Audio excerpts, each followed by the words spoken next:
உன் கூட்டத்துக்கு எது தேவை? உன்னோட படம் தேவையா இல்லை உன்னோட அரசியல் தேவையா? ஏன்னா நீ அரசியல் பண்ணலன்னு அதுங்களுக்கே தெரிஞ்சிச்சு.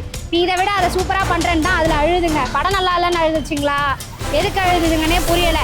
அந்த 12 பேர் அமோனியா வாயு கசிவில் உங்களுக்கு அழ வரல. 41 பேர் உங்களை பார்க்க வந்து செத்தப்போ உங்களுக்கு அழ வரல.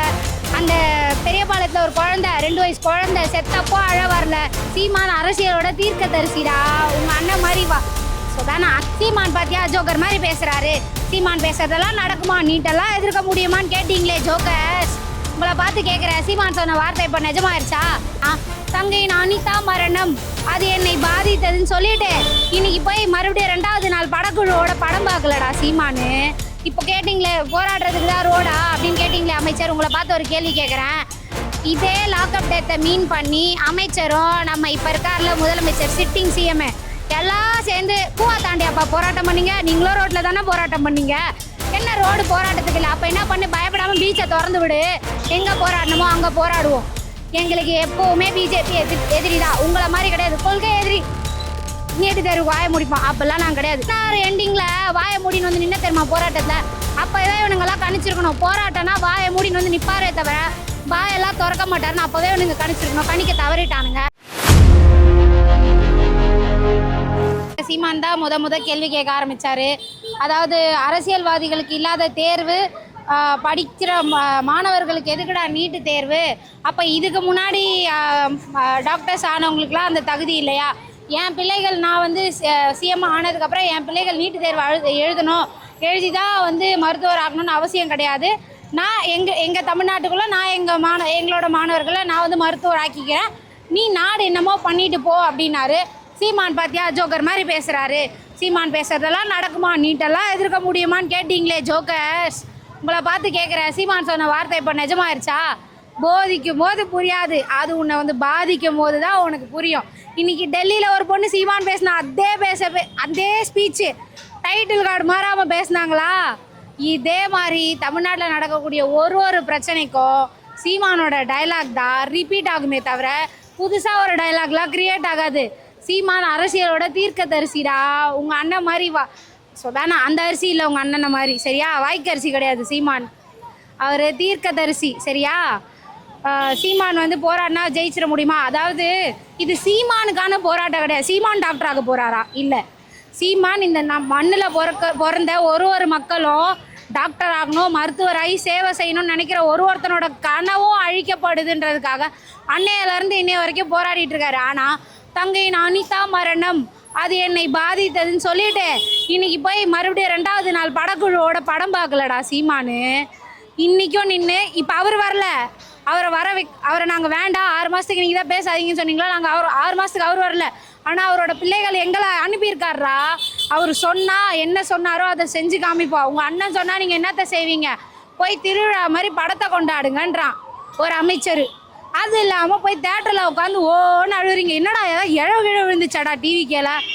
காலையில் எந்திரிச்சு பார்த்தோன்னா எல்லாம் அழுதுனுக்கும் பயந்துட்டோம். ஒரு நிமிஷம், ஐயோ என்னமோ ஆயிட்டு போலையே, ஐயோ இதுக்கு வேறு மறுபடியும் இடைத்தேர்தல் இல்லாமல் இப்போ மறுபடியும் தேர்தல் வரும் போலையே அப்படின்ற மாதிரி பயம் வந்துடுது நீங்கள் அழகத்தை பார்த்தா.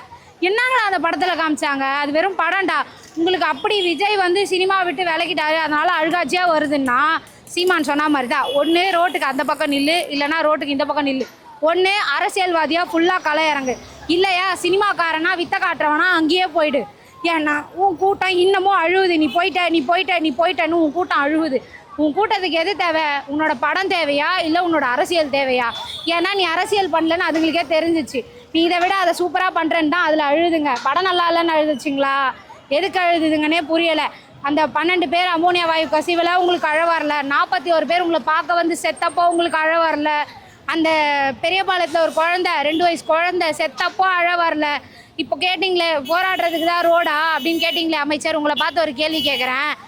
இதே லாக்அப் டேத்தை மீன் பண்ணி அமைச்சரும் நம்ம இப்போ இருக்கார்ல முதலமைச்சர் சிட்டிங் சிஎம் எல்லாம் சேர்ந்து பூவா தாண்டியாப்பா போராட்டம் பண்ணீங்க. நீங்களும் ரோட்டில் தானே போராட்டம் பண்ணீங்க.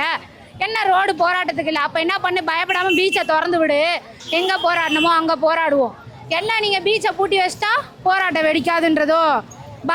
பாஜகவை எதிர்க்கிறதுக்கு பயமோ? நீங்கள் பண்ணீங்களே டெல்லிக்கு போயிட்டு வந்ததுக்கப்புறம் பிஜேபின்ற வார்த்தையே உங்கள் வாயில் வரலையா? அந்த மாதிரி எங்களை நினச்சிங்களா? எங்களுக்கு எப்போவுமே பிஜேபி எதிரி தான். உங்களை மாதிரி கிடையாது, கொள்கை எதிரி. நீட்டு தேர்வுக்கு வாயை முடிப்பான். அப்போல்லாம் நான் கிடையாது. நீ 2016 எண்டிங்கில் வாயை மூடின்னு வந்து நின்ன தெரியுமா போராட்டத்தில்? அப்போவே இவனுங்கெல்லாம் கணிச்சிருக்கணும். போராட்டம்னா வாயை மூடின்னு வந்து நிற்பாரே தவிர வாயெல்லாம் திறக்க மாட்டாருன்னு அப்போவே இவனுங்க கணிச்சிருக்கணும். கணிக்க தவறிட்டானுங்க. இன்றைக்கி உட்காந்து கதறாங்க. அந்த மாணவர் போராட்டத்திலே ஒரு சில தவேக்காவோட சேர்ந்து அந்த ஓட்டு போட்டாங்கல்ல மாற்றம்னு நினச்சி அந்த பிள்ளைங்கள்லாம் கதறது, எதுக்கு நான் அரெஸ்ட் பண்ணுறீங்க, எதுக்கு நான் அரெஸ்ட் பண்ணுறீங்க? என்னம்மா பண்ணுறது? அவர் அங்கே பொட்டி வாங்கிட்டாப்புல, நீ அவரை பொட்டியை திரும்ப வாங்க வச்சிருவ போலியே. அவர் பிஜேபி கிட்டேருந்து பொட்டி வந்திருக்கு, நீ பொட்டியை திரும்ப அனுப்புகிற மாதிரி எதனா பண்ணி விட்டீங்கன்னா என்ன பணம்? கள்ள பணம். 600 கோடிக்கு மேலே சொத்து வச்சிருக்க அமைச்சர் அவர்களே, உங்களை பார்த்தா கேட்குறேன்.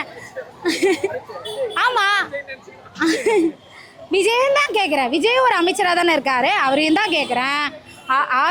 எவ்வளோ கோடி? என்னவோ கோடி, என்ன கோடி என்ன வச்சுக்கோங்க. ஒரு 6 கார் இறக்குனதில் ஊழல் பண்ணது, அப்புறம் படத்தோட வருமானத்தில் ஊழல் பண்ணது, கோர்ட் வாசலில் போயிட்டு நான் அதெல்லாம் கட்ட மாட்டேன்னு அடம் முடிச்சிங்களே, அவ்வளோ பணக்காரன். சி, பிச்சைக்காரனை விட பணக்காரனாக பிச்சைக்காரனாக இருக்கிறான். ஒரு வரி கட்டுறதுக்கு அதெல்லாம் முடியாது. எனக்கு வரி விலக்கு கேட்டது நீங்கள் தான், நாங்கள் இல்லை. யார் பிச்சைக்காரன்னு தெரிஞ்சுக்கோங்க, அப்புறமா பேசுங்க. பணக்காரன் பெருசாக விட்டு வந்திருக்கேன், வழி தாங்கி வந்திருக்கேன்.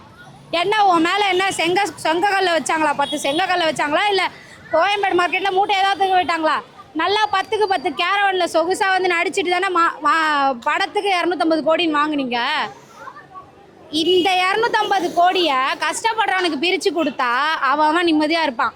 உங்களுக்கெல்லாம் எப்படி தான் காசு படத்துக்கு வருதுன்னே தெரில. தமிழ்நாடே வந்து ஏழ்மையில் இருக்கான், தமிழ்நாடு கடனில் இருக்கான். ஆனால் ஒரு படத்துக்கு 1000 கோடி வசூல் வருது.